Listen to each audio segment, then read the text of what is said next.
So to give a bit of a spoiler what we're doing. Spoilers. We were reviewing Love Hotels today. It was Surprise, surprise.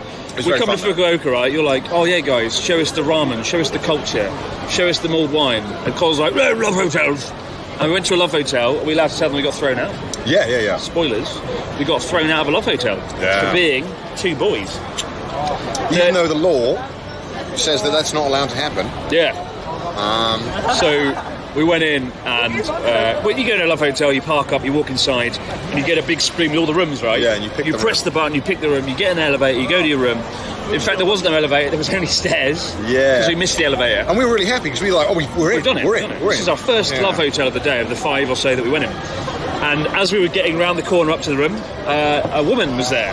And it's really rare to see people in a Love Hotel, right? Particularly the staff who hide. It's the key principle of Love Hotel is they stay hidden. Yeah. So the moment I saw her, I was like, we're fucked. Yeah. And she sort of walked over, she's like, "Simasen. One boy, one girl, yes. 2 boys, no." Yeah, that's the way she told it. I was like, what are you on about? Oh no, we've been done. And she was really apologetic. She was like, she's really sorry. She was like probably in her 50s, nice woman, probably favourable to the LGBTQ plus community. Alas, she had to stick by the rules. And it's a shame because the room looked really cool. It was like a Japanese kind of traditional style Love Hotel, which is really rare because you don't want to mix those two aspects of the culture, really. It was a real shame, but you know, she didn't make the rules, she just played by them. So it was a shame. It was a shame. But I felt sort of awkward and sorry for her.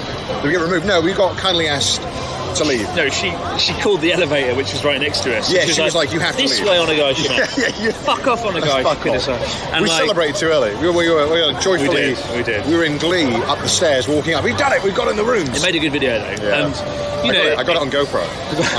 We got it on GoPro, yes. But it was a stark contrast to our trip to Osaka, where the same thing happened. Right, we went into a hotel. And a guy came out really apoplectic, really pissed. He was like, "No, 2 boys, no, fuck off!" And he was really angry. So he was not Chotto, fuck off. He was like, "I'm going to kill you if you don't leave right now." I'll stab you in the face, kid aside. Get out. And it wasn't good. But yeah, I felt bad. Do you get a refund? No, so you don't actually pay. So the way the Love Hotels work is that you press the button, you go to the room, and then the door locks, and you can't get out of the room until you pay at the machine. Love hotels are really scary. I once went into a Love Hotel room and I realised I had no money and I couldn't get out of the room. You call them up, sorry, I'm broke. So I had to call them. I was like, "Simasen." But I didn't know Japanese at the time. It was like my first year. I was like, "No money des." And they were like, "Wakanda." And they came up to the room and I opened the door and they were like, "You pay now." I was like, "Oh, no money, I forgot it." And they were like, "Get the fuck out or kill you." Yeah, so you can't, even though if you pay for the night in a Love Hotel, you can't actually leave the room. Which, now that I say it out loud, sounds really concerning. They go out the window, climb out the window. When you go in the room, the door shuts and the lock automatically shuts. Right? And there's a cover, so you can't touch it. There's a cover on the door. You can probably break it though with a knife.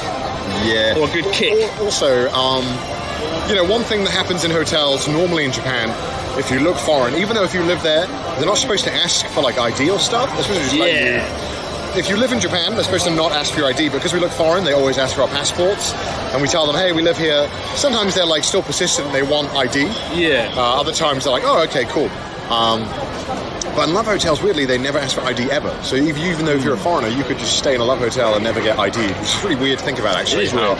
Kind of feels like it's not... There's a lot of stuff that's very shady in Love Hotels. Yeah. That's why I love it, though, because I feel like it's such a unique part of Japanese culture that kind of strays away from all the norms and rules. Yeah.